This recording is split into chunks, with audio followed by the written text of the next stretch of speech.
Bismillahirrahmanirrahim. Assalamualaikum warahmatullahi wabarakatuh, and very good day to all of you, and especially to our beloved lecturer Sir Muhammad Huzaimi bin Yahya. I hope, sir, you are doing well and in a good health right now, inshallah. Okay, now let me introduce myself first. My name is Muhammad Fazali bin Abdul Aziz, patent number 154592, and I am second year student from Urban and Regional Planning course. So today, as promised, I want to present and given my speech, which the title is Issues and Challenges in Field of Urban Planning.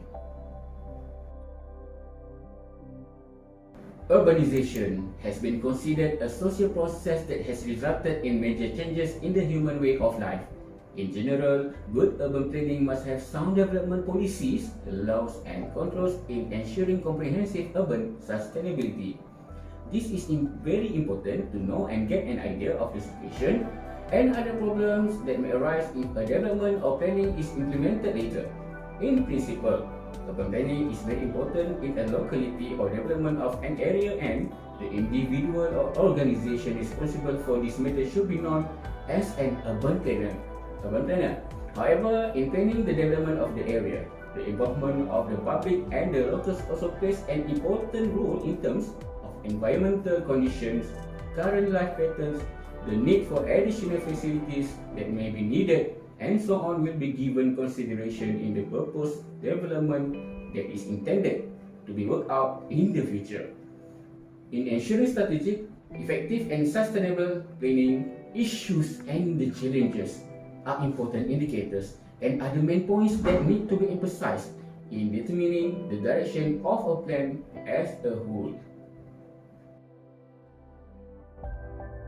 Planning requires rationality in comprehensively assessing all alternatives based on the key issues of an area.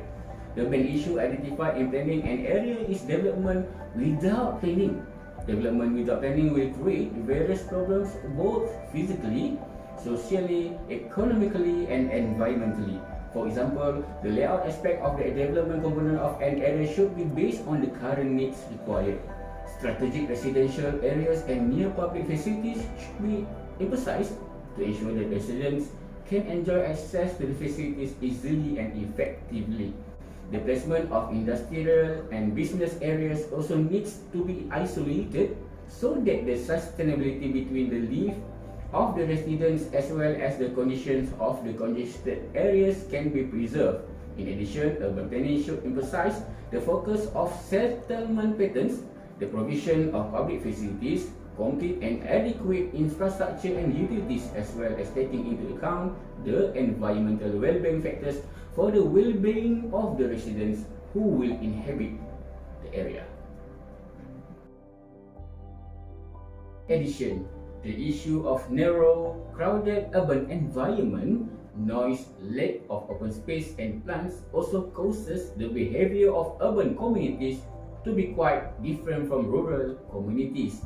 In these circumstances, urban planners and development implementers should emphasize on building more open spaces, parks and recreational areas for the use of urban residents for relaxation and recreation. This is because humans cannot be separated from nature and their need for nature remains intact despite having made progress in terms of development and technology. Humans too have advanced and live in the city, especially in artificial environments like buildings such as flats, condominiums, and apartments. They still need a space where they can walk and run freely while enjoying nature, the hissing of the wind with foliage, as well as the chirping of birds and insects around. Therefore, urban planners need to act flexibly to cope with the changing current trends by emphasizing the element of urban sustainability, in particular by involving more green areas such as parks and recreational areas, whether natural or artificial. Indirectly, it gives more inspiration, calmness, and also avoids the occurrence of uncontrolled stress. Okay, next, planning control over urban development is also a very important aspect. Development control serves as a guideline to ensure the implementation or feeding of the programs outlined in the established urban development plan. environmental destruction, natural disasters, building collapses, traffic jams, and flash floods to the strength of building structures are part of the impact and consequences of the failure of urban development control mechanisms. Therefore, the monitoring aspect from time to time should also be taken into account and given due attention.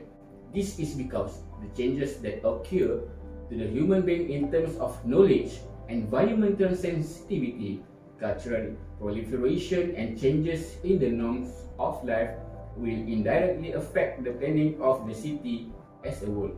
Such is the importance of public involvement in reporting and providing suggestions for solutions to urban planners so that the safety, well-being, and good of the residents can be preserved and ensured in the end.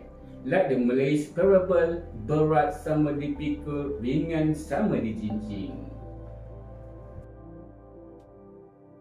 In conclusion, the history of urban development from the beginning of human civilization has proven that the city is an important and dynamic area.